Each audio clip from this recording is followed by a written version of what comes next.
Seja bem-vindo, seja bem-vinda a mais um episódio do IEPREV Talk, o seu podcast de direito previdenciário do IEPREV, comigo, Amanda Faria Mapa. Toda semana um novo episódio com um tema especial e um convidado surpreendente. Hoje, Nazário Nicolau, estou muito feliz de ter recebendo o doutor aqui. Vamos contar um pouquinho desse histórico seu aí, brilhante, uma carreira brilhante. Quem estuda regime próprio é referência obrigatória ter os seus escritos, as suas palestras. Então, estou muito feliz de estar recebendo aqui o Dr. Nazário Nicolau. Ele é advogado, sócio da Brito Campos, Ribeiro e Gonçalves, mestre em Direito Público pela FUMEC, professor de diversos cursos de pós-graduação, inclusive aqui do IEPREV. Além disso, palestrante. Eu sou uma fã assídua, assisto todas as suas palestras, sempre suas participações são muito enriquecedoras. E, além disso, também autor de diversos artigos científicos e da obra Revisões de Benefícios Previdenciários dos Servidores Públicos. Seja muito bem-vindo, doutor Nazário. Estou muito feliz, doutor, ter cedido esse tempo para compartilhar com a gente a sua grande experiência. Eu que agradeço, doutora, pelo convite. É sempre um prazer falar com vocês aqui do IEPREV, para a gente bater esse papo tranquilo sobre previdência.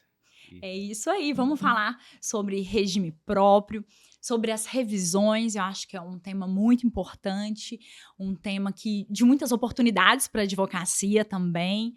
E, além disso, de instrução para os servidores, que a gente sabe que o servidor é um cliente muito bem instruído, que gosta de estar por dentro do que está acontecendo, e o podcast tem essa vantagem de ser acessível a todos.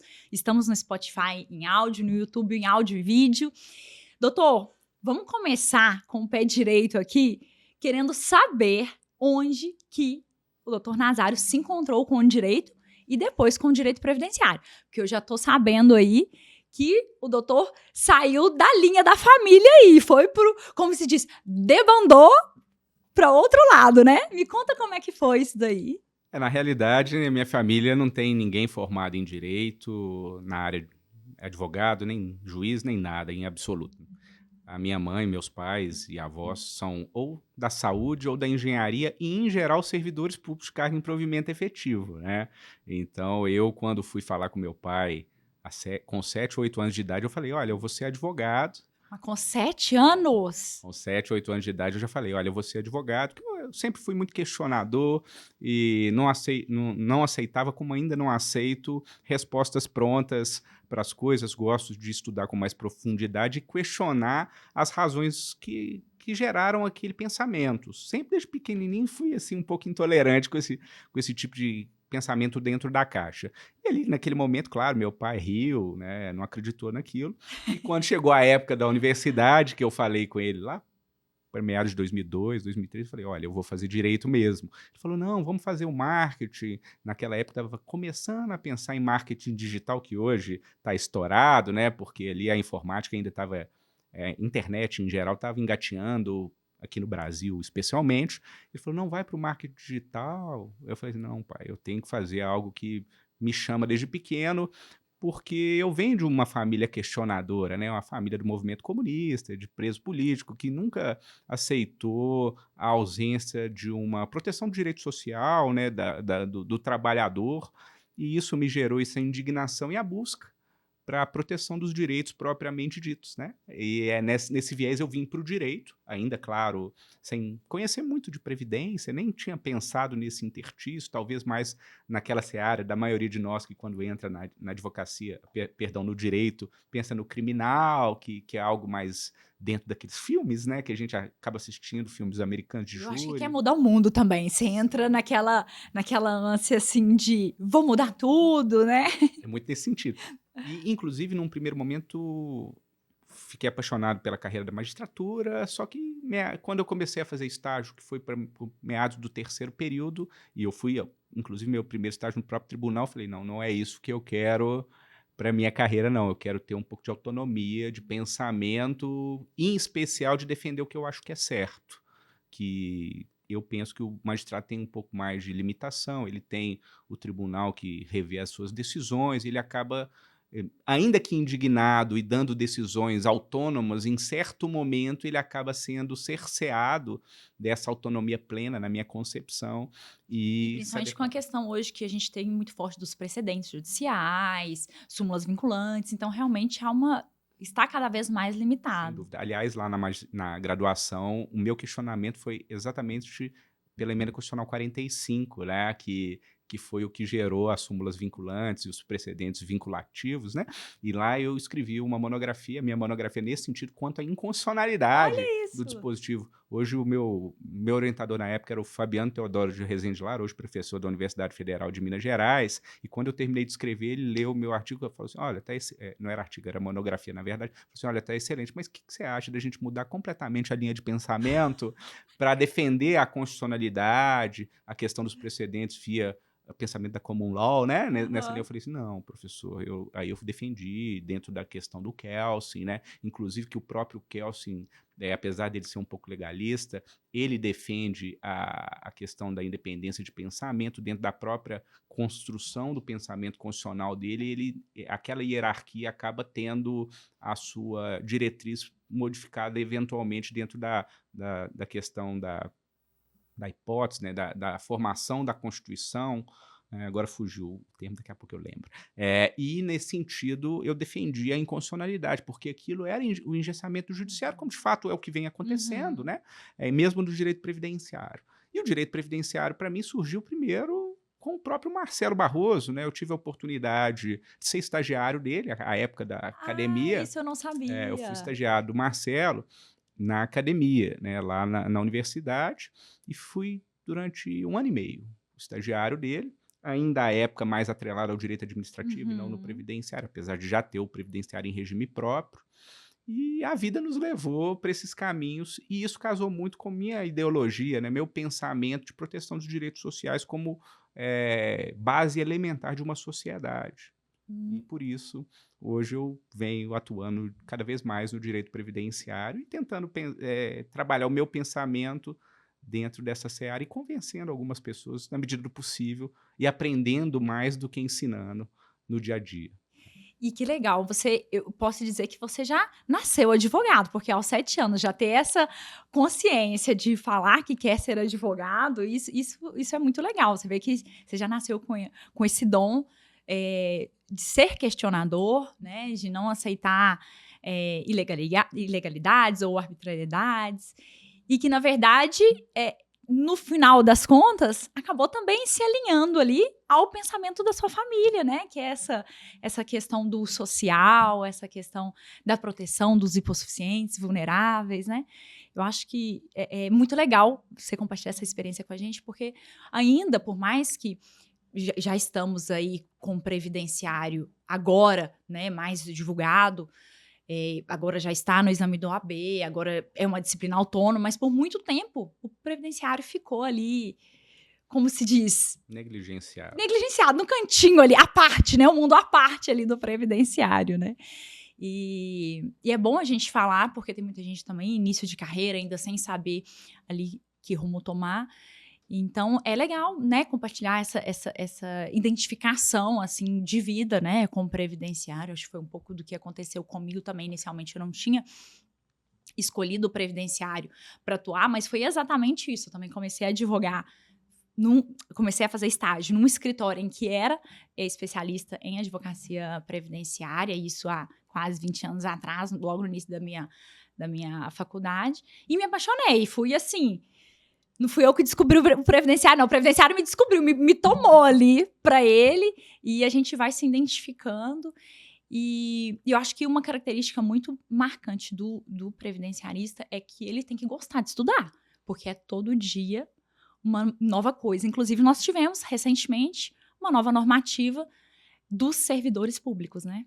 Sim, na realidade é o que você está dizendo. Todas as áreas, claro, têm suas mudanças, né? Eventualmente, umas mais engessadas e outras não. O direito previdenciário tem suas peculiaridades que não só as normas legais vêm se alterando bastante nos últimos anos, como ele é muito atrelado a portarias, recomendações, instruções normativas, e isso acaba gerando uma obrigação de estudo significativo, porque às vezes a gente questiona essa questão da hierarquia das normas, mas a gente precisa questionar as coisas no momento oportuno, porque muitas vezes aquela instrução normativa ela é favorável ao cidadão.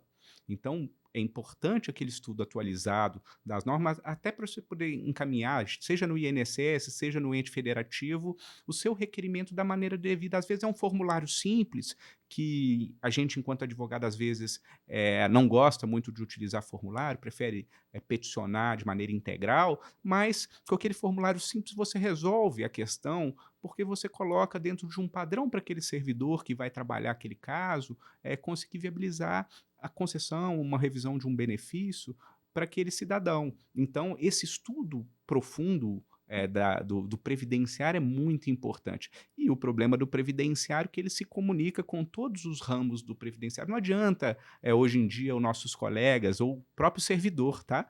Falar assim, olha, eu só estudei o regime próprio, eu só estudei o regime geral, só estudei o sistema militar.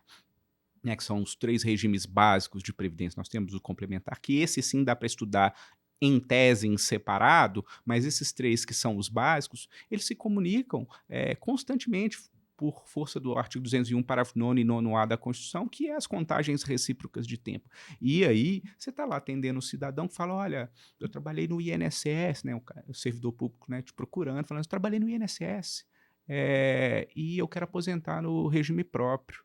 Aí você não vai dizer para o cidadão o seguinte, olha, INSS eu não mexo não. Você vai ter que procurar o especialista em regime geral para que ele resolva esse problema, traga o seu tempo para cá, para aí sim eu poder avaliar se você pode ou não se aposentar. Não dá, da mesma forma quem Aí você já trabalha. perdeu o cliente. Ele vai e não volta. Certamente, ele vai até achar que você não é especialista. Fala assim, É, olha, esse é é, aventureiro, vou procurar quem realmente entende é. daquilo, que é quem vai comunicar com os 2 ou com os 3, a depender da situação. E essa é a importância desse estudo diário, né, e da capacitação, né, que o IEPREV, aliás, é fantástico, né, ele tem vários cursos, inclusive pós, né, com profundidade ou numa linguagem mais simples, depende do que você está procurando. Às vezes você é servidor público, só quer uma informação, então você vai ali, vai ouvir um curso específico daquela carreira sua, ou se você quer mais profundidade, você vem aqui, tem a pós, enfim. Tem outros locais, mas o IEPREV é excelente, é referência técnica na área, né? E é importante esse estudo diário das pessoas exatamente para conseguir prestar um serviço de qualidade e, inclusive, não fazer besteira, porque muitas vezes, infelizmente, nós temos colegas que não estudam com muita profundidade e trazem prejuízos aos cidadãos. Hoje mesmo eu estava vindo, antes de vir para cá bater esse papo contigo, uma pessoa me ligou falando assim, olha, eu sou servidora pública, entrei na justiça e mandei uma cartinha para o serviço público tal, para dizer que eu não vou voltar não, porque eu tenho uma ação judicial. Eu quase que morro na hora que ela me fala isso. Aí eu falei assim, como assim? Você teve uma decisão liminar? Não tive não. Foi recomendação jurídica para fazer assim. Quem conhece um pouco de direito previdenciário, especialmente direito administrativo, que nem é previdenciário em si, vai compreender que isso pode gerar abandono, né? E, inclusive, uma demissional e perda do cargo. E aí ela fica numa situação que ela precisa necessariamente ganhar a ação que ela pode perder, como qualquer ação na vida, sob pena de perda do cargo e não ter mais uma aposentadoria. Olha que situação grave por falta de conhecimento técnico, né, de uma capacitação mais profunda para ver que no regime próprio, por exemplo, eu não posso parar de trabalhar igual no regime geral, porque lá no regime geral o meu trabalho não se comunica de maneira direta com minha aposentadoria. Eu posso não estar trabalhando e vou lá e me aposento. No regime próprio, se eu não tenho tempo para aposentar e sair, eu não posso voltar depois para cumprir 1 mês, 2 meses, sem ordem judicial. Ou pagar contribuições, o que poderia acontecer no RGPS. Ah, não vou trabalhar, não vou verter umas contribuições aqui, vou pagar para completar. É exatamente isso. Então, assim, certamente era uma especialista em regime geral que não se aprofundou no regime próprio para tomar esse cuidado, né? Nós, advogados, né, juristas, temos que ter muito cuidado com as orientações que a gente dá para as pessoas. E eu tenho plena consciência das minhas limitações. Por exemplo, eu não sei absolutamente nada de direito ambiental. Eu não, já veio grandes casos no escritório para sentar conosco lá e eu falar assim, olha, eu não tenho capacidade técnica de te auxiliar. eu vou te recomendar aqui uma pessoa X, que eu conheço, que eu sei que é especialista, conversa lá com ele, né, que aí eu normalmente recomendo professores que eu conheço, né, que eu sei que são pessoas tecnicamente capazes, ou se a área que eu não conheço ninguém, eu falo, olha, eu não sou capacitado para te ajudar e não conheço quem possa te ajudar, te recomendo ligar lá na Ordem dos Advogados, se você não tiver ninguém, que certamente o presidente da comissão da área vai te auxiliar nas diretrizes propriamente ditas. Partir da transparência, né? Eu acho que é isso aí, é o primeiro passo para dar certo a sua atuação profissional. Aproveitando desse caso aí que você contou, vamos lá, vamos supor que, hipoteticamente, tenha de fato acontecido isso. Ela entrou com uma ação judicial pedindo uma aposentadoria no regime próprio e mandou a cartinha lá que não ia comparecer, enfim, foi desligada do órgão público. Já vamos aproveitar isso para aprender um pouco. Foi desligada e a ação foi julgada improcedente. Nesse caso, ela tem a possibilidade de pegar essa certidão desse tempo e levar para o regime próprio? Ela tem dois... Nesse Vamos caso, já claro, aprender vamos começar aprendendo com o erro dos outros, né? como em tese ele notificou o município, e o município ainda, nesse caso, não abriu um processo demissional, a princípio ela está de boa fé, ela pode questionar judicialmente a continuidade dela no cargo, porque ela não teve ânimos abandonando, claro, de maneira muito difícil, né? Mas eventualmente ela pode ter êxito em continuar. Dificilmente vai conseguir. Mas vamos partir do pressuposto que ela não conseguiu. Ela foi desligada efetivamente. Ela, claro, pode emitir uma certidão de tempo de contribuição e levar, seja para o INSS, seja para outro cargo de provimento efetivo. Porque, por exemplo, ela pode fazer um outro concurso, pode ser inclusive em outro ente federativo, e carregar todo esse período para lá, né? Que talvez seja até mais inteligente, porque nesse caso era uma médica, e certamente ela contribuía para o INSS. Então, verter períodos concomitantes, né? Não tem bônus em relação a isso. Claro, tem uma tese jurídica de revisão lá no INSS que se discute a possibilidade da acumulação das bases contributivas, mesmo averbando certidão de tempo de contribuição. É um tema, claro, polêmico, mas que já tem julgados para ambos os lados aí favoravelmente. Mas ela entraria numa seara que talvez não seja nem interessante para ela, porque como ela é médica, ela certamente já recolhe sobre o teto do INSS, então ela ficaria com esse prejuízo financeiro aí. Então, a gente tem que ter muita responsabilidade quando a gente vai lidar no previdenciário. Eu costumo sempre dizer, sabe, Amanda, que a gente precisa saber, para o regime próprio, não só o regime geral, que é elementar, e um pouquinho do sistema militar, você não precisa nem ter tanta profundidade no sistema de proteção social dos militares, não, mas alguma coisa você precisa compreender, porque você vai ter que buscar tempo lá, principalmente para homens, agora para as mulheres também, porque tem aquelas atividades temporárias, né, militares, mas especialmente para os homens antigamente, né, que é a CTS deles, e o regime geral elementar. Se não souber, não consegue atuar no regime próprio, porque não só é importante para a certidão de tempo de contribuição, mas especificamente na ausência da norma legal regulamentadora no regime próprio, se aplica o regime geral de previdência social. Então, eles já dizem que é norma, né?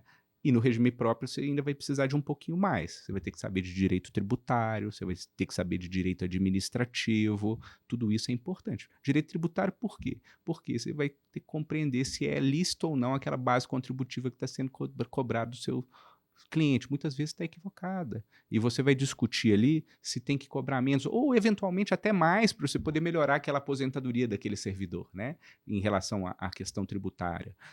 E em relação ao direito administrativo é básico, porque você precisa conhecer o plano de carreira daquele cidadão, para saber qual que é o cargo, qual que é a atribuição dele, porque isso pode gerar hipóteses de benefícios de aposentadoria diferentes, a depender da situação. E isso é muito importante. Nossa, quantas informações úteis, importantes e que a gente tem que lembrar e levar para o dia a dia da advocacia. Quem está nos ouvindo, nos assistindo aí, pega uma caneta e vai anotando essas dicas aqui quentinhas. Com relação ao que você disse, eu acho que 2 pontos é importante a gente até conversar separado aqui. O primeiro deles é o tempo de serviço militar obrigatório. Acho que é um ponto importante que é recorrente, né? Acontece muito. E o segundo ponto, atividade médica, atividade que pode ser considerada insalubre. Vamos falar essas duas coisas, que inclusive a gente pode falar com relação à revisão. Mas vamos falar com relação ao serviço militar, prestação de serviço ao exército, eu acho que, de repente, é um tempo aí que muitas pessoas deixam para trás, acaba esquecendo, né? Como fazer, ou o que fazer, ou conta, ou não conta. Esclarece pra gente aí. Isso é bem importante porque as pessoas muitas vezes não compreendem que aquele tempo tem que ser computado para fins previdenciários, né? Às vezes a pessoa trabalhou na década de 70, de 80, de 90 para o serviço militar obrigatório e simplesmente acha que aquilo está perdido, né? Aliás, muitos não querem nem prestar esse tipo de serviço, argumentando um dos motivos esse atraso na nossa carreira, né? Mas fato é que esse tempo pode sim ser computado, seja no regime geral, seja no regime próprio, para fins de tempo de serviço. E dependendo do plano de carreira, pode até auxiliar para biênio, para quinquênio, em relação a isso, porque é tempo de serviço público. Né? Porque a grande mudança, claro, a terminologia ali, pela emenda 19 de 98, separou o serviço público de serviço militar, inclusive mudando a nomenclatura, né? Que antes era serviço público militar e agora é só serviço militar. Mas ainda assim, ele é um serviço público que é prestado para a administração, inclusive direta, né? E por isso, então, eu considero ele para tempo de serviço público, inclusive para férias-prêmio, para outros ambientes que nem são de Nossa, isso é muito previdência em si, importante. né? Claro, vai ter que estudar a lei local Uhum. para ver quais são os impactos disso. Mas fato é que, obrigatoriamente para fins previdenciários, ele vai produzir seus efeitos. Ele vai ter que ser computado como tempo, e aí tem que verificar como que foi emitida a certidão, porque muitas vezes eles emitem exclusivamente nos tempos trabalhados, né, nos dias trabalhados, e não deve ser assim, porque os dias não trabalhados eles têm que ingressar, por exemplo, final de semana, né, sábado, domingo, tudo isso, no dia que ele não está de plantão, ele tem que estar ali naquela certidão. E às vezes você vai ter que judicializar para retificar a certidão de tempo militar se ela não foi emitida da maneira devida. Claro, uma coisa que eu sempre falo com as pessoas, a gente tem que ver se é necessário esse tipo de briga, porque muitas vezes aquele tempo só do tempo líquido emitido na certidão já te atende, já Uhum. resolve o problema do seu cliente, e Uhum. ele vai fazer jus àquela aposentadoria usando esse tempo militar. Então, eu tenho um checklist que eu sempre faço quando meu cliente chega no meu escritório, dentre os quais é onde ele trabalhou. Aliás, todo mundo no âmbito previdenciário, se não faz, deveria fazer, né? Seja no INSS, quem trabalha com regime geral, regime próprio ou militar. Quando o seu cliente senta com você, a primeira coisa que você tem que conhecer é a vida laboral dele, né? Onde que ele trabalhou, seja informal ou formal, para você compreender onde ele estudou, porque dependendo da atividade dele escolar, Bem pode ser lembrado. computado para tempo previdenciário, né, o tempo de aluno aprendiz. Então, não adianta só perguntar da atividade laboral. Você vai ter que ir lá do segundo grau até o dia que ele sentou com você, você vai ter que entender um pouquinho da vida dele educacional e da vida dele de trabalho. Exatamente porque todo esse tempo pode impactar e dependendo, e por isso que tem que ser muito importante essas perguntas muito específicas por vínculo trabalhista, seja no regime próprio ou geral, porque dependendo do vínculo trabalhista, aquilo ali pode te acrescer um tempo a mais. Estava conversando esses dias com um colega auditor da Receita Federal lá do Rio de Janeiro. Foi essa semana, inclusive, ele me ligou com dúvidas sobre a aposentadoria lá, direito de regras de transição, e quando ele foi falando sobre isso, eu falei assim, calma, doutor, me explica primeiro, desde quando você trabalha? E ele veio me contando que ele trabalhou no exército por muito tempo, aí eu já virei para ele e falei assim, doutor, você sabia que há uma possibilidade jurídica desse seu tempo de exército ser computado com adicional? Ele quase caiu para trás. Falou, não. Eu falei assim, aqui em Minas Gerais, existe inclusive um parecer da Procuradoria do Estado dizendo que há um acréscimo para o homem de 17%. Né? E há discussões Brasil afora para aumento de 40% de tempo, né? Por causa do artigo 57, da 813, aplicado subsidiariamente ao regime geral, ao regime próprio. Então, e aí ele veio me falando sobre isso. E aí ele teve uma interrupção de 5 dias, né? Talvez o Barroso até tenha falado já nas aulas dele aqui, mas certamente ele teve uma interrupção de 5 dias. E a Receita Federal estava dizendo para ele assim, olha, você não tem mais direito à paridade e integralidade, né? A última remuneração com reajuste com a categoria, né? Falou assim, você vai ter que aposentar pela média. Aí eu falei assim, para aqui a nossa conversa, deixa eu entender melhor. E aí dos 5 dias, perdão, eram 4 dias, 3 2 eram feriados e 2 finais de semana. Ele assumiu no primeiro dia útil. E isso, inclusive, tem decisões do STJ já consolidadas para dizer que nessa situação específica ele vai fazer jus, porque a interrupção é muito pequenininha.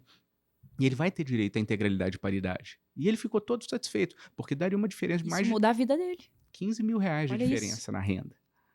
Então, são coisas que um bate-papo que eu tive com ele já ficou todo satisfeito. E ali na demanda, claro, eu fiz isso porque era uma recomendação de um colega, ele é amigo nosso, mas o que eu estava fazendo com ele no telefone era uma consultoria previdenciária, que você vai emitir um parecer para fazer tudo Claro. isso enquanto profissional, né? Aham. E não só a partir da consultoria, que você já está remunerado por isso, ali, no que eu disse, já tem 2 serviços para poder serem prestados. Talvez até 3, a depender, né? Retificação da CTS, reconhecimento do tempo especial militar, direito à paridade e integralidade por interrupção de tempo. Então, assim, são situações que com o primeiro bate-papo de meia hora... Planejamento previdenciário, de Sim, repente. planejamento é essencial também, É, né? que é um outro serviço também. O planejamento, eu acho que é o primeiro serviço que todo mundo faz, né? Muitas vezes, aliás, tem gente que acha que não faz, mas faz sem cobrar. Pode fazer de uma maneira mais precária e de uma maneira mais profissional. Mas todo advogado faz essa relação minimamente, claro, quando você vai fazer aquele planejamento de aposentadoria do cidadão. Claro que o planejamento previdenciário não se limita a ver se a pessoa tem ou não tem direito a aposentar e quanto que vai receber, né? Ele é muito mais amplo do que isso. Mas esse serviço faz parte do planejamento previdenciário e você tem que ser remunerado por isso. E muitos não cobram para fazer isso, que é um erro, né? Exato, exato. E aí, uma segunda questão, então, que a gente tinha levantado, que é, como você contou o caso da médica, é com relação à área da saúde. Com a entrada em vigor, né, dessa nova portaria que unificou todos os entendimentos aí, e um primeiro momento, né, todo mundo ficou meio ali, e agora? Como é que vai ficar? Pôs ponto em todos os is? Ou ficou alguma revisão ainda possível? Na realidade, a portaria 1467 de 2022, ela teve uma pequena mudança agora, mas não na área especial, por causa do ACS e ACE, que eles precisaram incluir ali, para dar uma diretriz um pouquinho melhor, mas ela auxilia muito os trabalhos, na verdade, consolidando algumas decisões judiciais, né, das quais a súmula vinculante 33, que é muito importante, que é a que estabeleceu a aplicação do regramento do regime geral da aposentadoria especial para os servidores públicos, quando não houver regra a ser implementada naquele regime próprio, né? E a regulamentação do tema 942 do Supremo, esse, aliás, eu até sustentei nele, tive essa oportunidade, que garantiu, então, a conversão de tempo especial em tempo comum para o serviço público, né, que isso faz muita diferença nas antecipações de aposentadoria desses cidadãos. Então, essas 2 diretrizes foram trazidas para dentro de uma portaria que não tinha uma regulamentação muito unificada. Você tinha lá o Ministério da Saúde tratando na IN 01 de um jeito, outros portarias trabalhando de outra forma, alguns falando que podia converter. Aliás, lá atrás, no ano de 2011, quando havia no Serviço Público Federal, em alguns locais que podiam converter, eles voltam atrás e caçam aquelas aposentadorias daqueles cidadãos naquele momento, porque disseram que não podia converter, né? Porque a decisão de conversão, salvo engano, é de 2020, do Supremo. E eles inicialmente fizeram isso administrativamente em alguns setores e voltaram atrás. Isso gerou um imbróglio para várias pessoas muito grande, né? E a falta de orientação nacional é muito grave. Eu falo que eu acho que era um cipoal, assim. Você tinha que ficar pensando em diversos sites diferentes, procurando normativas. Deu uma amenizada, assim, né? Deu uma... Não, melhorou demais. Eu acho que você ter uma diretriz nacional sobre como lidar com o regime próprio é de suma importância. Ele, claro, eu digo que é uma diretriz nacional porque nós sabemos que cada regime próprio hoje tem autonomia de tratar sobre as suas regras, né? Inclusive cada qual com sua regra de transição, a forma de aposentadoria especial, que é o que nós estamos tratando agora, cada ente federativo vem tratando de uma forma, alguns não reconhecem sequer mais a conversão mesmo de tempo antecedente e está tendo que ser judicializado. Então, assim, melhorou muito, mas não resolveu todos os problemas, que é a pergunta que você me fez, Essa que é a né? pergunta. Acabou as revisões? Não, pelo contrário. A aposentadoria especial continua sendo muito problemática, né, no Brasil afora, mesmo aqui em Minas Gerais.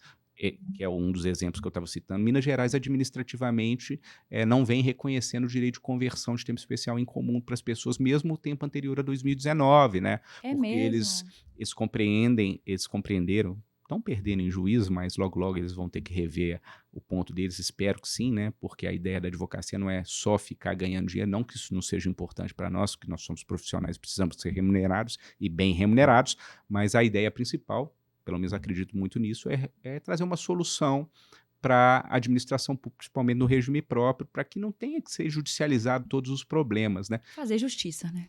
Exato. E muitas vezes são questões que não são controvertidas e não deveriam estar lá. Porque, por exemplo, a reforma do Estado de Minas Gerais foi feita em 16 de 9 de 2020. Emenda Constitucional 104, Emenda Constituição Estadual, né? E a Lei Complementar 146 ou 156, está me fugindo o número, é um desses, tá? E aí, quando eles estabeleceram essa nova regra, disseram que não pode mais converter. Qual que era o cenário de interpretação à época? Todo mundo que interpretou com solidez. O direito previdenciário ele tem dois marcos temporais importantes quando você discute interpretação da norma. Tá? E isso talvez seja um dos pontos que poucos advogados exploram com qualidade. E para mim, talvez o essencial de se saber. Uma coisa é regra de aposentadoria. Regra de aposentadoria, seja no regime geral ou regime próprio, para poder aplicá-la, eu aplico a regra que se encontra vigente. Se eu, no momento que se mudou a regra, não preenchia 100% dos requisitos legais, eu não posso utilizar aquela regra, vou ter que aplicar uma regra de transição ou a regra nova. Marco temporal, interpretação temporal em relação à regra de aposentadoria. Tempo rege acto na questão vigente. Em relação à aferição de regra diferenciada do tempo, historicamente, o direito brasileiro interpreta que deve ser levado em consideração a regra da época do efetivo exercício do trabalho. Então, se a regra nova modifica impedindo que se faça daqui para frente a conversão do tempo especial em comum, eu preciso observar todo o cenário anterior. Mas como assim, Nazário? Exemplo simples, a própria aposentadoria especial no regime geral. Quando você vai aplicar a regra de aposentadoria, você vai ter que aplicar a atual, idade mínima, 25 anos, né? Se você estiver aplicando a regra geral, né? E a regra de pontos lá em, eventualmente, uma regra de transição. O regime próprio também é a mesma regra para o âmbito federal, tá? Só que quando você vai tratar o tempo, o que a lei 8.213, que é a norma aplicada, estabelece? Que quando você vai tratar a aferição do tempo especial, aplica a regra da época. E aí você vai no decreto 3048, né, e os decretos mais antigos, né, que vão aplicar as regras anteriores a 1995, dizendo lá da questão da presunção da atividade profissional para fins de aposentadoria especial. Hoje já não pode. Hoje eu preciso fazer uma perícia técnica, né, e emitir um LTCAT, um PPP, para que aí sim eu considere aquele tempo especial. Aquele período anterior a 95, não. Eu precisava simplesmente estar vinculado à atividade profissional. E ele presume aquela atividade, mesmo pós mudança das regras. Isso acontece com o tempo, no regime próprio, por exemplo, tempo de professor. Professor lá atrás, ele era tratado como atividade que tinha a perigosa, a insalubre, e tem mais uma. E o professor, ele adequava aqui, ele estava no rol. Então, até 1981, você poderia converter o tempo de professor para aumentar tempo. E aí mudou-se a regra, claro, e hoje já não converte. Inclusive, poderia converter tempo comum e tempo especial. Já houve essa hipótese legal aqui no Brasil também. Então, tudo isso é para compreender que a forma de interpretação da atividade prestada é uma coisa, então a regra é da época, e outra coisa é sobre a concessão. E essa era a interpretação dada quando a emenda constitucional do Estado de Minas Gerais foi aprovada. Ok, a partir de 16 de 9 de 2020 não pode mais converter, interpretando eventualmente o limitador anterior com base na emenda constitucional 103 de 2019, que é a federal, que limitou naquele momento também a conversão, né? E a portaria 1467, por exemplo, ela remete a essa data para limitar as conversões mesmo para quem não fez reforma, tá? Administrativamente falando. E a partir dali, tudo bem. O que o Estado interpretou? Não. Quem preencheu o requisito para se aposentar, pode manter, até aquela data, pode manter a conversão. Quem não preencheu não tem direito. A gente reconhece como tempo especial, mas vai ter que aposentar com a regra normal. Quer dizer, não vai utilizar para nada, a insalubridade não vai ter No serviço público nós temos que tomar um cuidado. serventia, como se diz assim, porque você não vai conseguir, então, fazer a conversão, nem até aquela data. Isso, para aposentar com regra comum. Porque no serviço público eu sempre dou essa dica para quem bate papo comigo sobre regime próprio. Quem atua muito para o servidor da saúde, ainda que aquela pessoa possa se aposentar pela regra da aposentadoria especial, seja 25 anos sem idade, ou mesmo as novas regras de transição que tem a pontuação ou a idade mínima mais tempo, utilize-se essa regra sempre de maneira subsidiária. Por quê? Porque ela limita a interpretação do direito daquele cidadão que você vai ter que discutir em juízo, que é o direito, por exemplo, aquele servidor que entrou antes de 2003 até a paridade de integralidade. Porque se você aposenta com a regra dos 25 anos, a portaria 1467 vai dizer, de 2022, vai dizer que é média aritmética para calcular o benefício. E é uma interpretação histórica da administração pública. Eles sempre interpretaram nesse sentido que, como não há uma previsão expressa quanto à regra, eu aplico a regra da média aritmética. E é uma discussão controversa em juízo, tem julgados para ambos os lados. Aliás, o entendimento majoritário é pela média, e o Supremo ainda não falou sobre isso, porque as decisões do Supremo, quando eles falam da súmula vinculante 33 e a portaria e o tema 942, não resolveram todos os problemas da aposentadoria especial até hoje. Um deles é esse. Então, qual que é a minha recomendação para quem trabalha para servidor da saúde? É sempre que possível converter o tempo para fins de aposentadoria comum. Porque se eu aposento na regra comum, eu não entro nessa seara de como se faz o cálculo, se é média, se é paridade, se não é.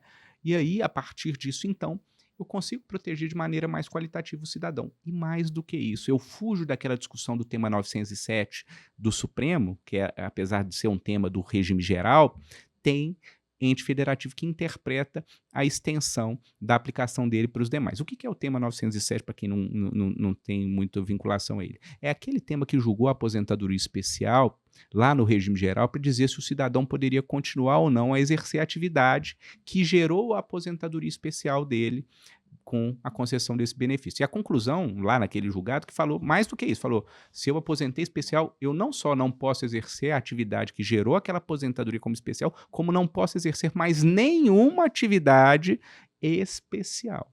E para médico, isso é muito grave, servidores da saúde, né? Uhum. Isso é muito grave, porque se ele é servidor, normalmente ou ele tem 2 cargos, ou ele está ali naquele cargo e na iniciativa privada, então você foge dessa discussão também. Você trabalha com a aposentadoria especial no sentido amplo da questão, na última opção. Eu tenho pouquíssimas discussões de aposentadoria especial. São aquelas situações que o meu cliente falou, olha, eu quero aposentar de qualquer jeito, eu fiz lá todo o planejamento previdenciário, ele não tinha condição de aposentar em outra regra, e falei assim, ó, o senhor tem certeza? Tem esse risco, tem o risco de não poder exercer mais atividade, tem o risco de perder a paridade de integralidade, você quer fazer? Quero. Então tá aqui, termo de responsabilidade que foi te chamado a atenção em todas essas situações que você tem interesse em fazer a ação. Assinou, fomos em frente e estamos discutindo. Inclusive, aliás, é uma outra dica que eu dou sempre para os meus colegas advogados que atuam em aposentadoria especial, senhores. É importante, seja no próprio contrato, se você quer colocar num contrato ou num termo apartado, que você sempre que vá trabalhar com a aposentadoria especial tenha afirmado para o cliente do risco dele não poder mais trabalhar na área. Porque lá na frente, quando ele estiver continuando trabalhando, sob pena de suspensão do benefício, tá? Porque não é que ele não pode trabalhar, né? Só para deixar bem claro para todo mundo. Ele pode até continuar, mas isso pode gerar suspensão do benefício de aposentadoria dele. Então, isso tem que estar documentado, porque se eventualmente ele arguir que não sabia, você tem um documento formal assinado para dizer, olha, está aqui, você não pode me processar, por falta de esclarecimento. Aquela cláusula padrão do contrato que foi alertado de todos os riscos, nesse caso, para mim, é insuficiente. Vocês tomem esse cuidado, né, para poder orientar. Inclusive, é porque faz parte da orientação nossa falar desses riscos em si. Essas dicas práticas são insights ótimos, porque, de fato, ali, de repente, na correria do dia a dia, muitos clientes, muita demanda, você acaba deixando de lado mesmo essas questões que, como o doutor bem falou, lá na frente pode fazer muita diferença com julgados como esse, né? Não, aliás, só um último detalhe em relação a isso. Não tenham medo de fazer isso, porque muitas vezes os nossos colegas ficam com medo de falar essas coisas e perder o cliente. Não pode ter esse tipo de medo, porque a questão da transparência, principalmente no regime próprio, né? No regime geral também ó, eu entendo que tem que se aplicar da mesma forma, mas lá no regime próprio, especialmente, seu cliente é muito qualificado. Então, ele quer ter a informação completa, ele quer saber do risco que ele está correndo. Então, você tendo essa transparência, inclusive sobre o risco de perder o cliente quando você faz isso, ele se sente muito mais confortável em contratar o seu serviço do que qualquer outra situação. Ele não vai procurar um outro profissional. E mesmo que eventualmente ele não lhe contrate, ele vai entender que esse profissional é um profissional sério. E você passa a ser referência técnica para ele, ainda que ele não seja o seu cliente, e certamente ele vai lhe indicar outros. É o que eu falo, não é o que você fala, é como você fala. Então, às vezes que você, ainda que você dê uma negativa, não, você não tem direito a se aposentar, por exemplo. Mas a forma que você falando, com embasamento técnico, conhecimento, ainda que ele não esteja satisfeito com a sua resposta, ou até mesmo com a improcedência que pode vir a acontecer, ele vai estar satisfeito com a segurança que você passou, com o andamento da questão, né? E vai te recomendar. Isso aí é muito importante. Com relação à revisão, então a gente falou da questão dos servidores da área da saúde, e a gente tem com relação aos servidores do magistério, o doutor já até começou a falar, com relação aos professores, mas é um outro campo de atuação também para a advocacia, né? Sem dúvida. O regime próprio tem vários campos interessantes de atuação. Saúde nós começamos a falar, depois talvez a gente volte, mas o magistério é uma área, inclusive, muito negligenciada, sabe? Falta muito especialista técnico na área, porque são pessoas que ganham um pouco menos, né? Salvo os professores universitários, que é um problema porque eles não entram nessa regra em específico.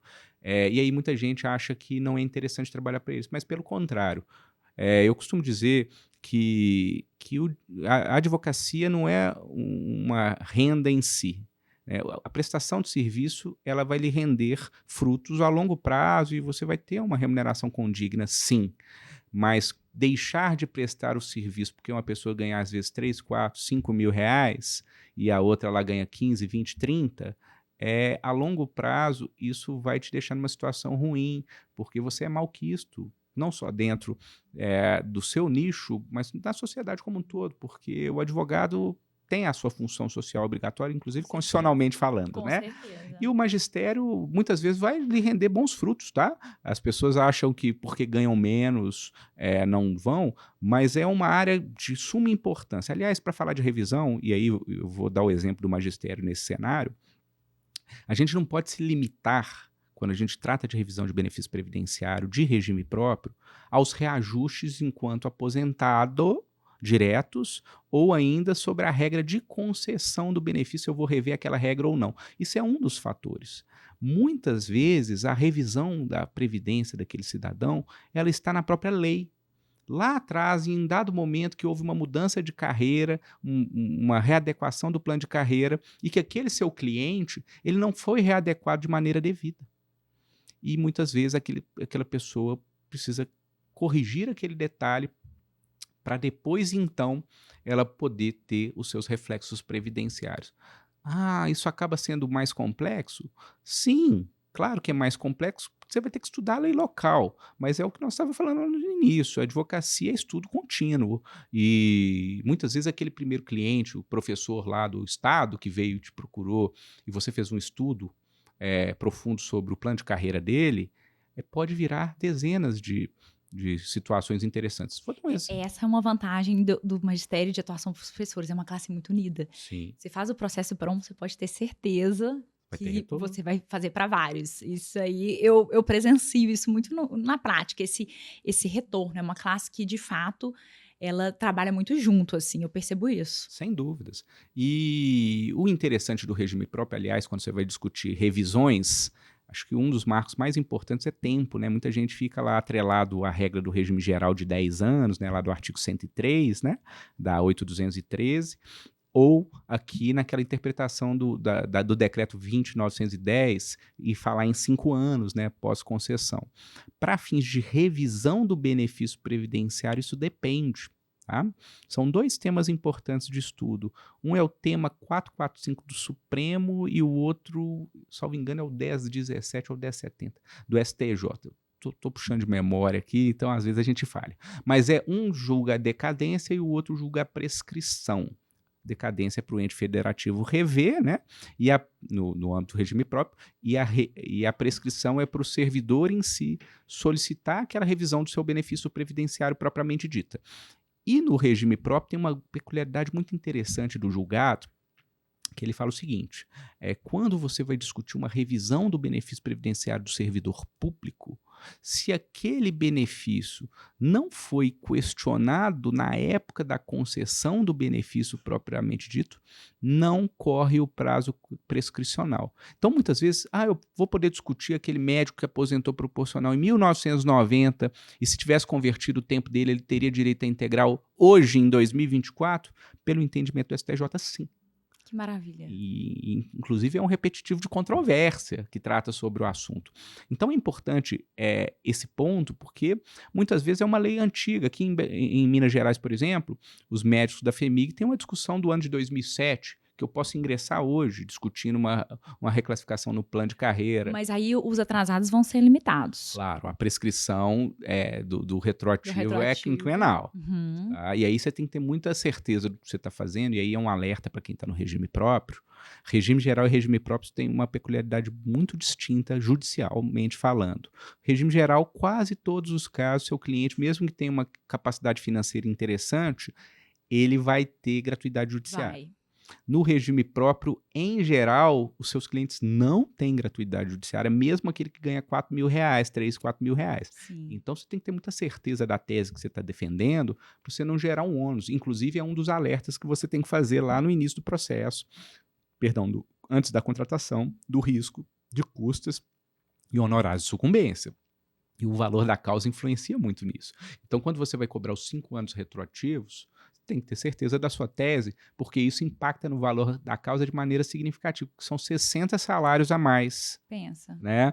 Porque no regime próprio tem uma discussão nacional, aliás, quando eu normalmente leciono nessa parte específica em revisionais, muita gente fica em choque, porque você falou já direto de cobrança dos retroativos, mas é uma polêmica que as pessoas muitas vezes nem solicitam, porque nem sabiam que podiam discutir. Advogados muito bem capacitados, tá? Nem sabia que podia discutir retroativo. Quando eu estou dando essa aula e falo assim, olha, inclusive está aqui como que eu faço o requerimento, né? A petição inicial, chego na parte dos pedidos e falo assim, concessão do benefício, pedido de pagamentos retroativos corrigido com juros, as pessoas assustam, falam assim, mas como assim?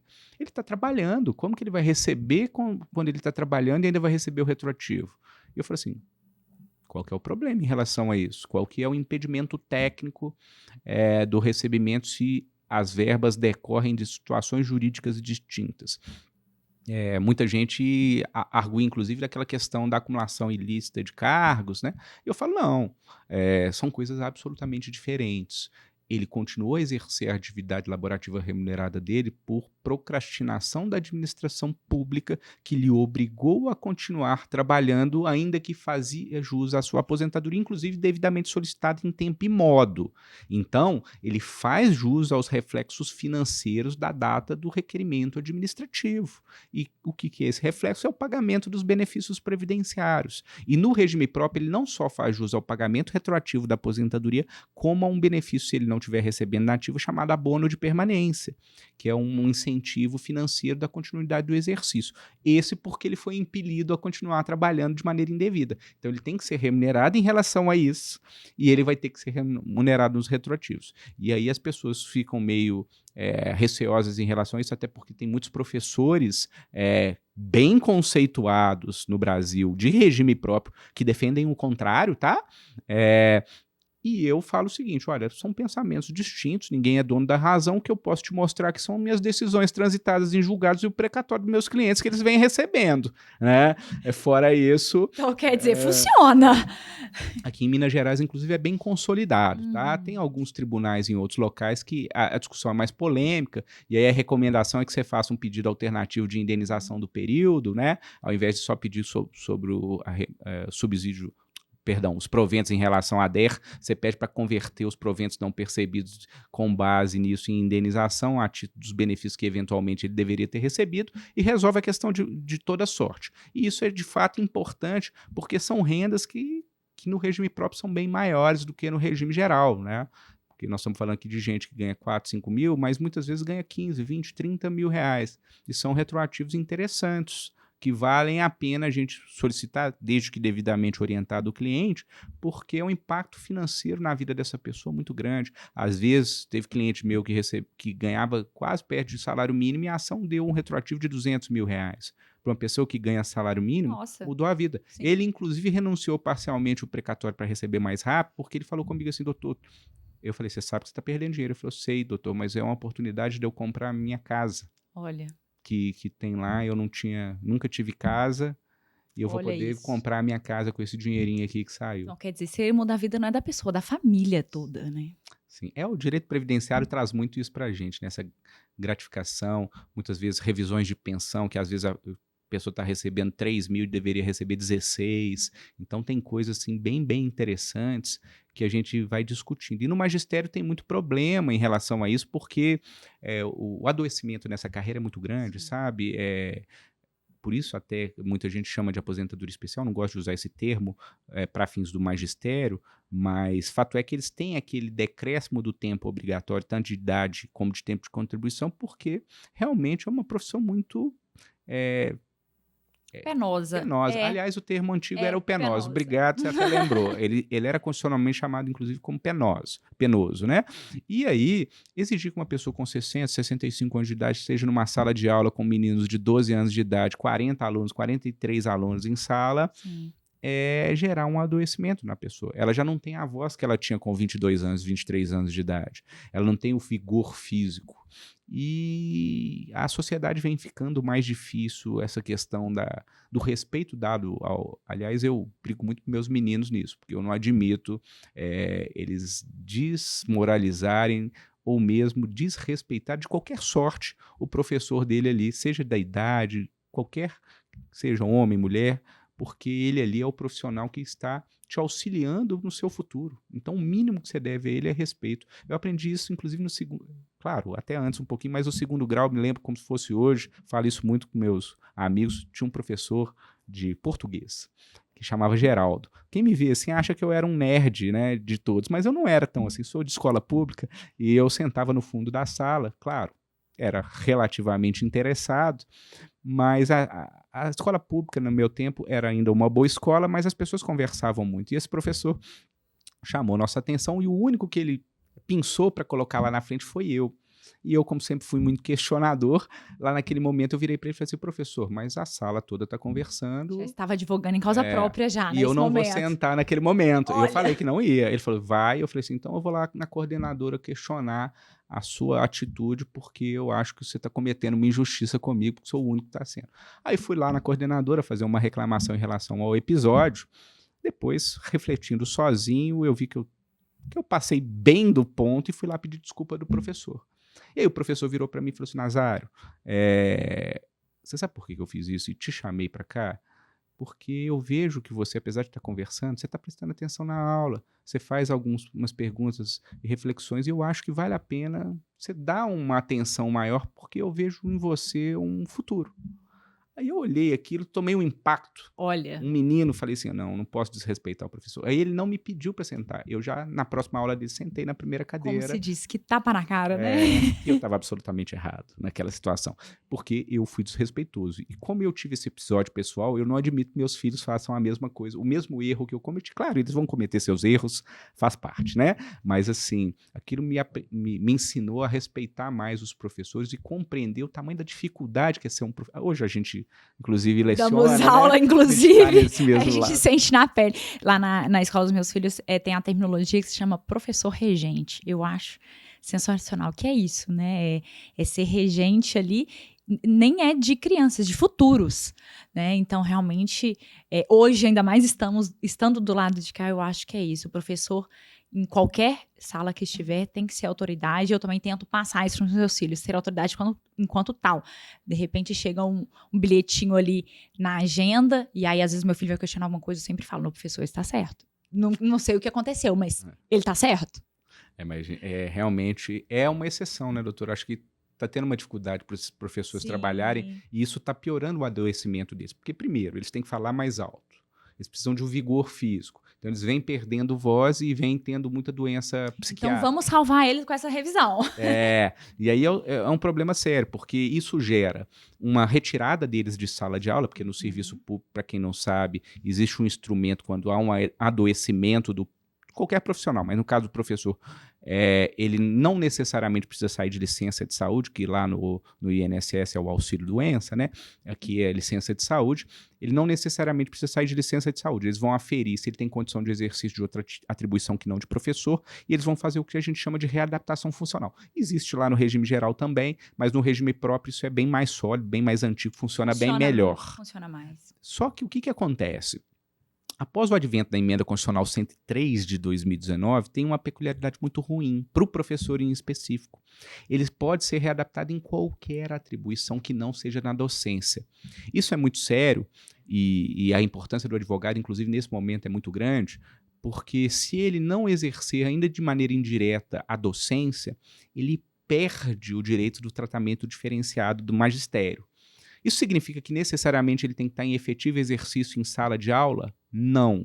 O Supremo Tribunal Federal já enfrentou o tema para ampliar o que seria docência, sendo que um dos requisitos de exigência do Supremo, que hoje tem juiz que vem relativizando, é que a atividade exercida pelo professor seja na escola.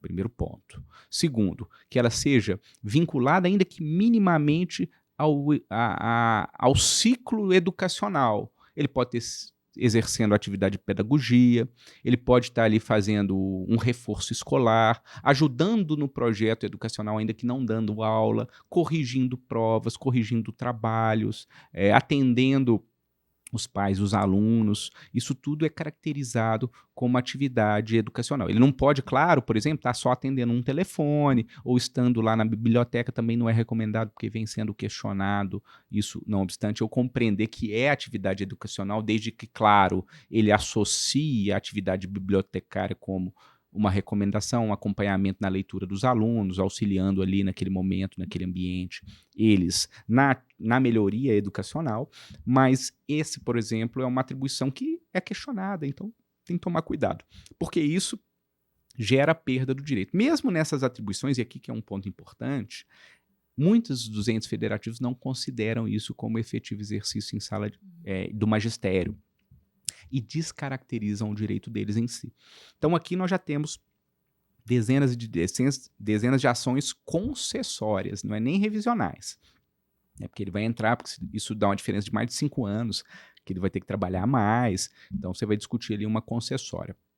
Mas muitas vezes você vai ter uma discussão de revisional, que no caso do professor, se ele foi aposentado proporcional, seja por aposentadoria por incapacidade permanente ou aposentadoria por idade proporcional, ele vai ter um direito a um tratamento diferenciado, claro, que vai depender das regras aplicadas ao local, lá do 40 parágrafo 5º, e aí muitas vezes você vai conseguir melhorar em até 17% o benefício previdenciário dessas pessoas. É muita coisa. Numa revisão que inclusive tem precedente do Supremo favorável, e ainda assim as administrações públicas não absorveram isso, nenhuma, tá? Inclusive o município de Belo Horizonte, que não fez reforma, o estado de Minas Gerais fez reforma. Então essa, por exemplo, revisão que eu estou dizendo especificamente, ela vai aplicar para os servidores que ou têm direito adquirido ou se aposentaram até 2020. Tá?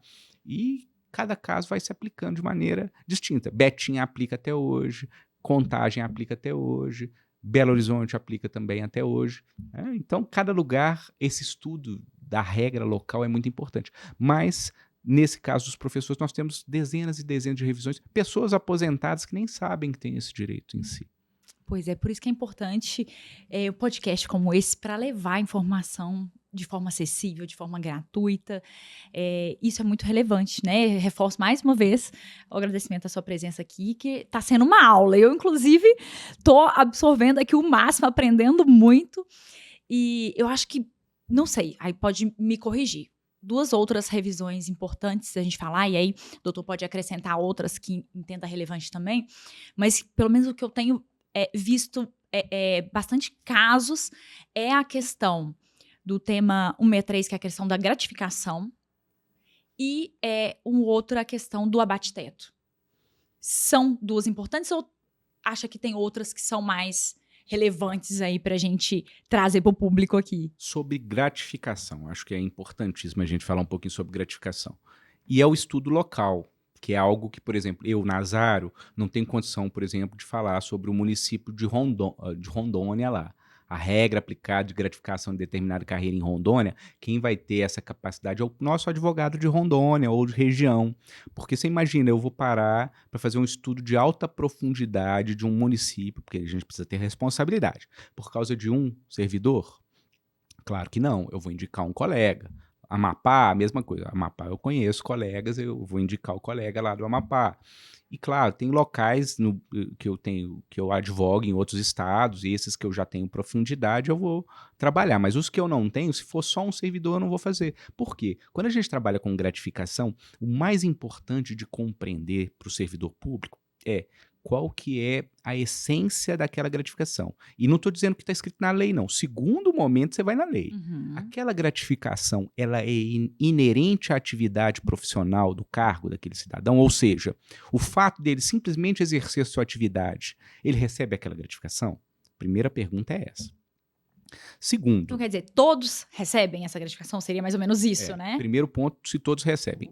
Se todos recebem o mesmo valor, independentemente de eu estar de licença, se eu estou exercendo outro cargo comissionado, eu estou recebendo aquela gratificação no mesmo valor? Por que eu disse isso? Primeiro isso para depois ir na lei. Porque muitas vezes a lei ela tenta descaracterizar a incorporação das gratificações. Ela vem tentando dar um caráter individualizado e mensurável para aquela gratificação, para dizer que ela não é incorporável, que ela não é genérica, porque esse é o ponto mais importante da discussão da gratificação. E aí eles falam assim, ó, o atingimento de X pontos, ele vai ter direito a tantos mil. Só que quando você pega na prática as gratificações daquele cidadão, ele sempre recebeu total. Isso por si só é a prova suficiente para provar o que eu acabei de dizer? Não. E qual que é o segredo dessas discussões, dessas gratificações? Você vai ter que falar com o seu cliente, falar o seguinte, olha, você tem colegas na mesma situação? Vários. Você consegue o contra-cheque deles de todos esses períodos?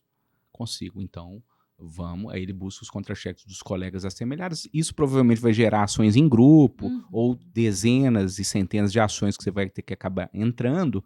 E aí você vai juntar os contra-cheques de todos esses colegas que trabalharam, saíram de licença, faltaram, todos na mesma situação, ganhando a mesma coisa, 10, 15, 20 anos.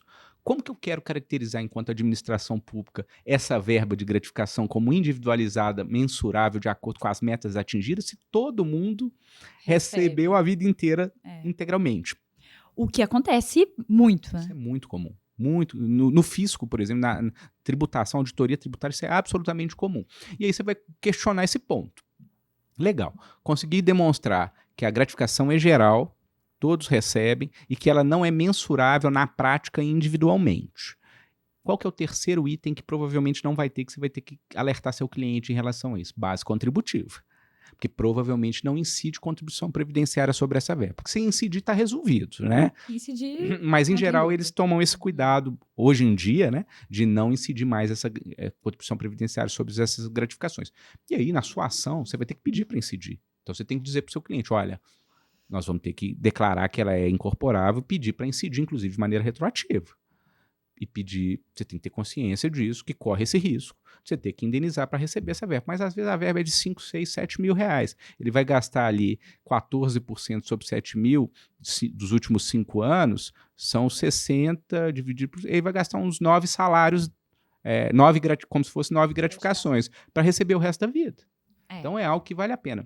Ah, Nazário, muito difícil fazer essa prova? Não é, pode parecer.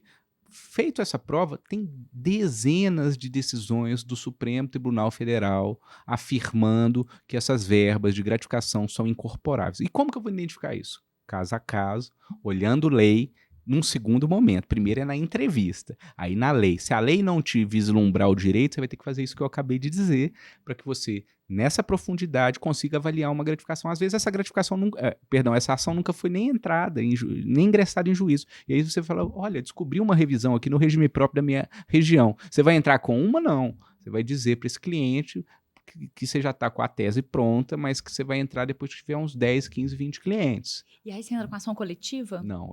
No meu escritório, nós não entramos com ações coletivas. Não tem, salvo quando é uma ação sindical, que nós advogamos para a federação, sindicatos, enfim. Essas a gente entra com ações específicas dos sindicatos e normalmente são incorporações de gratificação, que é o caso que eu acabei de falar, né? E sempre observando prescrição dos casos individuais. Uhum. Porque ainda que tenha esse precedente que eu acabei de falar do Supremo, do STJ de prescrição, eu não corro riscos. Eu ainda assim, se está dentro do prazo quinquenal, eu entro com a ação individual dentro do prazo quinquenal, porque eu não vou abrir uma preliminar para ficar discutindo isso. Está resolvido o meu caso. E aí, quem tem tempo para isso, aí eu aguardo, claro, essas ações coletivas. Mas, em geral, quando as ações são revisionais, eu entro individual. Inclusive, o que eu chamo de individual é individual mesmo. Não é nem aquele individual que as pessoas entram num grupinho de 5 a 10. Eu não gosto, porque na fase de execução, demora mais, atrapalha um pouco a tramitação do processo. Agora, gente, dá muito mais trabalho. Aí depende como que você trabalha. No regime próprio, isso é mais tranquilo, porque você não, em tese, não trabalha com uma advocacia em massa, né? No regime geral, isso acaba acontecendo, uma advocacia mais em massa e tem mais dificuldade nisso. Apesar do que, em geral, também as ações do regime geral são individuais, né? São individuais. E é muito isso, porque os marcos de concessão são diferentes. Mas a tese sendo a mesma também. Não, é muito tranquilo, é só adaptar e ir em frente. Quando a gente começou a entrar com as revisões de aposentadoria e as concessões de aposentadoria judiciais lá em 2010, com a conversão de tempo especial em comum, que era extremamente descredibilizada lá no processo, nós entramos com todas individuais. E eram dezenas de ações que a gente falava dos riscos que as pessoas entraram. Claro que deu certo, né? Todas elas no fim das contas, principalmente depois da decisão do Supremo em relação a isso, mas era uma tese que você ia para as discussões nos congressos e as pessoas falavam assim, não, isso que você está dizendo não tem viabilidade jurídica em relação a isso. Muitas vezes vocês vão ouvir isso das pessoas, viu, gente? Então, os advogados que estão no front aí dessas discussões e que pretendem inovar, pode ficar tranquilo, vocês vão muitas vezes ouvir que o que você está fazendo é absolutamente equivocado, mas muitas delas vocês vão acabar colhendo os louros sobre elas. Quem faz a jurisprudência, na verdade, é o advogado que criou aquela tese ali, e claro, foi acolhida por um magistrado, pela turma recursal, por um órgão de segunda, terceira instância. Mas quem cria a tese é o advogado. Então, assim, nós somos responsáveis também pela evolução jurisprudencial. Né? Não, sem dúvida, né? Isso é um ponto relevante, né? O primeiro juiz é sempre o advogado. Claro que você não vai sair ingressando com teses que não tem mínimo de cabimento no sentido de... O que eu chamo de cabimento? É ter uma fundamentação jurídica. Acho que muitas vezes vocês vão enfrentar teses, inclusive consolidadas, e que vocês vão rever o entendimento dos tribunais por força dos argumentos técnicos que vocês estão utilizando, com um estudo mais profundo, fazendo uma sustentação oral. Né? Muitas vezes nós desanimamos e não vamos lá nos tribunais fazer sustentações orais, mas muitos casos vocês vão reverter com a sustentação oral. Não vai reverter no julgamento lá, claro, mas vai ter um pedido de vista para uma maior reflexão sobre aquilo que você está levando, aquela consideração peculiar do caso, igual que eu estou dizendo, de professor, só para dar um exemplo simples. Aquele professor não estava na escola. Claro, ele estava cedido, um exemplo lá, para a Secretaria de, salvo engano, era Agricultura. Só que ele estava num projeto educacional na zona rural. E aí você demonstra que ele estava nesse projeto educacional e que, apesar de não estar em sala de aula, ele estava exercendo atividade educacional e ele vai ser considerado direito.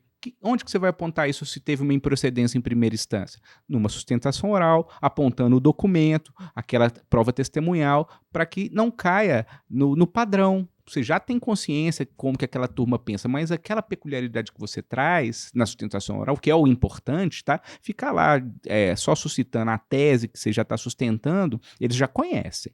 Eles querem que você aponte onde que está a diferença, o distinguish do seu caso, para que eles deixem de aplicar eventual entendimento da turma. Como se diz, o pulo do gato. Sim, sim, é importante. Eu já fiz, por exemplo, um recurso de pensão por morte na turma recursal aqui de Minas Gerais, discutindo o direito da pensão por morte de uma maior incapaz. Ela não recebia o benefício, o pai morre na década de 80, a mãe só se habilita, não habilitou ela era maior incapaz. Na verdade, ela era menor incapaz e continuou sendo incapaz, né? Era esquizofrenia. E a mãe um dia morre, né? Ela morre, se não me engano, em 2010, 2011. E essa menina precisava de auxílio, né? E nós fomos judicializar a pensão, falando que ela sempre foi uma prova difícil de ser feita. E a perícia judicial falou que ela não conseguia concluir que a incapacidade foi anterior à maioridade, à morte do pai, que era a grande discussão em relação ao processo.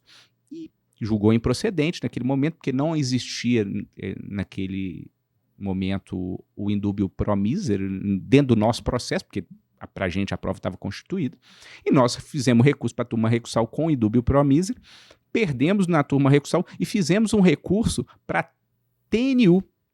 Eu falei assim para os meninos, né? Tava lá eu, Barroso e o Herculano. Falei assim, vamos fazer. Os meninos é o Barroso e o Herculano. E aí a gente discutindo lá. Falei assim, vamos fazer. Eu acho a chance beira o irrisório. Vocês três é uma turma recursal do segurado. Quase isso, né? Principalmente o Barroso, né? E aí nós falamos, não, vamos fazer porque tem sustentação técnica. Fizemos um recurso extremamente desacreditado numa tese dificílima, que era um princípio, sustentando um recurso para a turma nacional, e foi exitoso. Hoje o processo transitário em julgado.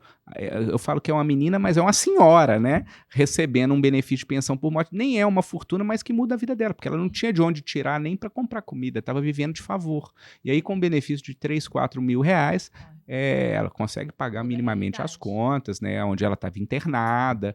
E assim, vale a pena. E na minha visão, aquelas questões que a gente faz com fundamento, mas assim, será que eu não vou passar muita vergonha arguindo uma tese, entre aspas, não era tão inovadora, mas difícil, né? Ou, da mesma forma, as teses inovadoras, né? Sim. Você vai trazer aquilo, vai ser questionado muitas vezes, igual a reafirmação da DER, né? Que o Triquês escreveu um livro fantástico em relação a isso, com, se não me engano, Badari, eu não me lembro todos que escreveram, não, eu vou ser injusto aqui, mas eu me lembro muito do Triquês, porque eu discuti isso com o Triquês à época, e eu fui um dos que fui contrário à tese, e eu não tenho vergonha nenhuma de dizer isso. Falei assim, doutor, dou aula de processo civil e processo previdenciário, e eu acho que isso diverge da realidade, porque eu compreendo que é ficar com o melhor dos dois mundos. Eu fico reafirmando a DER pagando o melhor benefício e com todos os valores previdenciários retroativos de um benefício que, em tese, não foi concedido.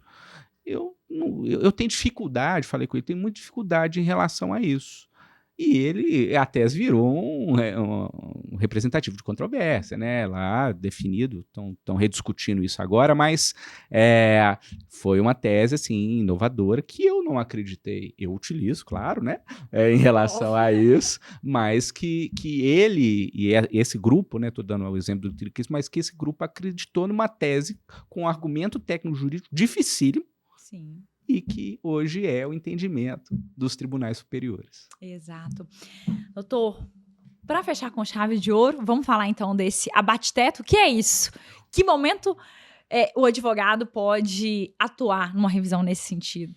O abate-teto, o pessoal vai até ficar triste de eu falar um pouco sobre isso. Abate-teto, para quem não conhece, ele trabalha como um limitador da remuneração máxima a qual um servidor pode receber, para deixar assim bem claro. Hoje o teto maior é o do ministro do Supremo Tribunal Federal, hoje está em 46 mil e alguma coisa. E qual que é a grande discussão em relação ao abate-teto hoje? Em especial é daquele servidor público que possui 2 cargos, né? Porque a interpretação dada por alguns entes federativos que já é ultrapassada é que se soma as 2 remunerações para incidir o teto, que é o subsídio do ministro Supremo. Então, se eu ganho num benefício 30 mil em um salário e 30 mil no outro, eu ganho 60 mil. E naquela interpretação, então, eu poderia ganhar no máximo 46 mil. E aí vai incidir o limitador do teto constitucional, que é chamado de abate-teto. E hoje existem 2 julgados do Supremo sobre o assunto que é importante. O primeiro deles, eu vou falar primeiro do desfavorável para depois falar do favorável, né, para ficar melhor, né? O primeiro deles é quando o caso se dá em razão de uma aposentadoria acumulado com uma pensão por morte. Este cenário, por incrível que pareça, o Supremo compreendeu que deve ser somado ambos os benefícios para que se incida esse limitador de 46 mil reais. Tem uma cliente que ganha 30 e poucos mil reais e tem uma pensão por morte de 23, 24 mil reais, que é uma pensão de um juiz falecido. A soma dos 2 benefícios supera o teto do ministro Supremo. Ela deveria receber, então, o limitador de 46. Há uma discussão técnica, como ela é ativa ainda no cargo dela, se ela pode ainda receber acima do teto. Ela vem recebendo, eu tenho uma interpretação do julgado que ela não poderia, mas ela vem recebendo normalmente. O que acontece? Isso gera que ela não pode aposentar, porque no momento que ela aposentar, vai incidir o teto na hora, ela vai perder, então, ali um valor significativo do benefício.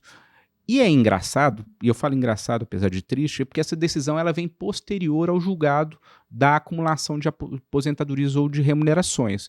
Porque quando é o caso de um servidor público que possui 2 cargos, a interpretação do mesmo Supremo foi diferente. Foi um julgado que era um juiz e professor universitário federal, né, que era o precedente. E ele já estava muito perto do teto só com o cargo de juiz. E ele ainda tinha um cargo de professor, ele já tinha muito tempo de cátedra, então ele estava lá, ele ainda não era catedrático, mas ele estava num plano de carreira dentro da universidade muito elevado. Então ele ganhava mais de 20 mil reais. Então, ao aplicar o abate-teto e a universidade incidiu, por isso judicializado, ele passou a ganhar R$0 trabalhando na universidade, sob o fundamento que a soma das duas remunerações limitava o recebimento dele. Isso foi judicializado até o Supremo, e o Supremo, ao enfrentar o assunto, disse o seguinte, e anterior esse julgado da aposentadoria com pensão, hein? E é o mesmo artigo, tá? Parágrafo constitucional. Disse que, no caso do servidor, as remunerações advêm de regimes próprios diferentes e especialmente de cargos diferentes, então ele deve se incidir o teto constitucional separadamente. Então ele pode receber até 46 mil num cargo e até 46 mil reais no outro, ou seja, nesse caso, não incide o teto. E, portanto, nessas situações, se o seu cliente que lhe procurou incidir no teto constitucional, se ele tem 2 cargos, seja aposentado ou ativo, tá? Em ambos os cargos, ele vai ter essa interpretação separada, você vai judicializar a questão.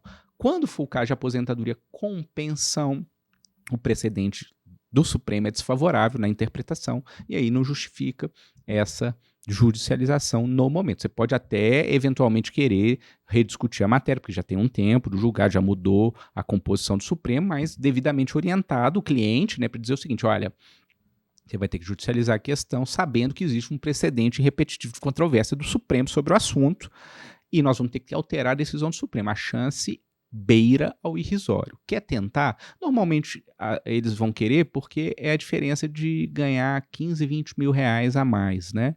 E você eventualmente trabalha com mandado de segurança para evitar honorário de sucumbência nessa situação, você requer administrativamente a não incidência do teto, vai ser negado, faz o recurso administrativo, a autoridade coatora vai negar, impetra o mandado de segurança só com custas judiciais, para não ter honorário de sucumbência e segue em frente, né? A minha recomendação é não entrar com rito de procedimento comum quando é esse tipo de situação, que você vai fazer um distinguish contra o Supremo.